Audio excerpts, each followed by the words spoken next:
안녕하세요. 지난 영상에서는 저희가 시퀀셜 API를 통해서 이렇게 모델링 해봤었습니다. 그래서 모델.compile 하고 모델.fit을 통해서 학습까지 완료를 하였습니다. 자, 이번 영상에서는 함수형 API를 통해서 모델 설계를 해볼게요. 먼저 input이라는 변수를 담을 건데, input이라는 거는 기존에 키워드 함수가 있기 때문에 저는 언더스코어까지 붙이는 편입니다. 그래서는 대문자 i, n, put 한 다음에 이 사이에 쉐이프를 지정해 주셔야 되는데요. 여기에 넣어주는 데이터의 쉐이프는 우리 위에서 구했었을 때 여기 첫 레이어에다가 input 쉐이프는 해서 28x28을 넣어줬었습니다. 요거를 그대로 복사를 하셔서 아래쪽으로 붙여넣기 해주시면 됩니다.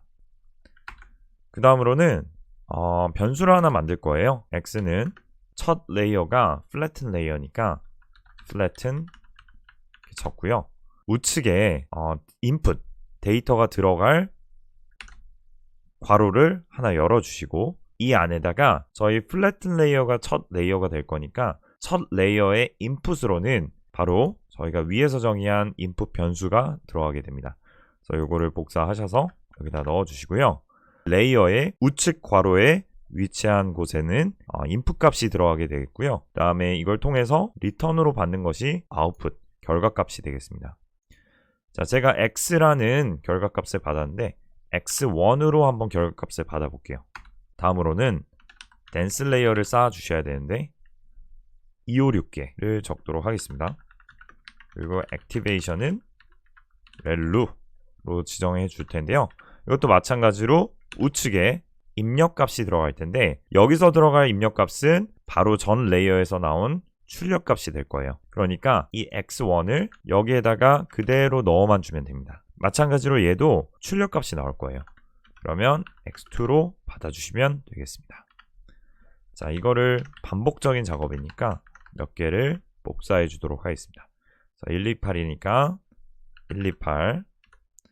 자, 이번에는 x2가 x2로 들어갈 거고요. 나오는 놈은 x3로 나올 거고, x3가 x3로 들어가되 여기는 64개의 노드, 그 다음에 x4로 받아주겠고요. x4가 x4로 들어갈 거고 여기는 32개, 그 다음에 x5로 나올 건데, 자, 마지막 출력증은 저는 output 언더스코어로 마무리 짓도록 하겠습니다. 그래서 dense의 마지막 10개의 activation, 마지막 출력층이니까 softmax activation을 적용해 주도록 하겠습니다. 마찬가지로 여기도 입력값은 x5를 넣어줌으로써 이렇게 연결을 시켜 주도록 하겠습니다. 자, 이거를 실행한 다음에요.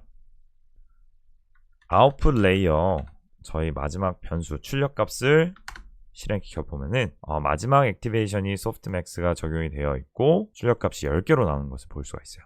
자, 함수형 API 설계는 이런 식으로 체인 방식으로 설계를 해주시면 됩니다. 연결 사슬고리가 보이시나요? 맨 처음에 input 들어갈 데이터의 input 쉐이프를 정의해 주시고요.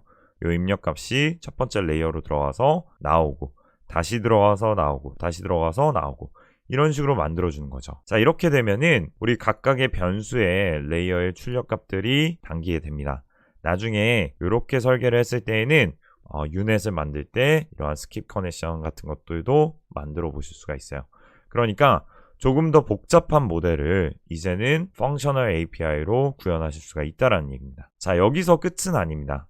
마지막으로 모델로 완성을 해주셔야 되는데, 모델이라는 변수에 대문자 model, 이 대문자 model은 맨 위에서 케라스의 모델스 아래에 있는 모델로 임포트를 미리 해주었습니다.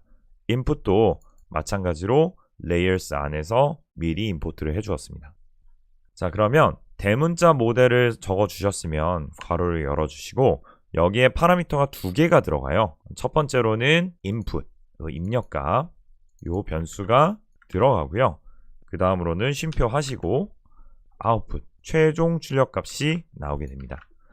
즉, 이걸 종합해서 말씀드리자면 input 값에서 우리 데이터가 이 형태에 맞게 들어가서 쭉 체인을 거쳐서 마지막 출력이 나온다. 이것을 처음 머릿부분이랑 꼬릿부분을 이 안에다가 넣어주시면 됩니다.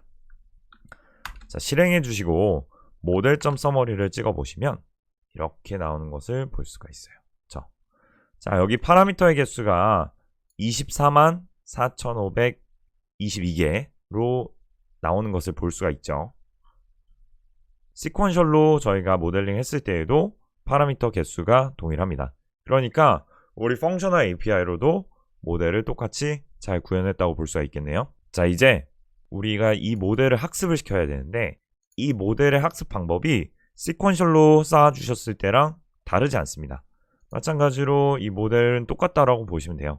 그래서 모델.컴파일 해서 작성한 이 코드를 그대로 복사 아래쪽에 붙여넣기 해주시고 돌려주시면 됩니다.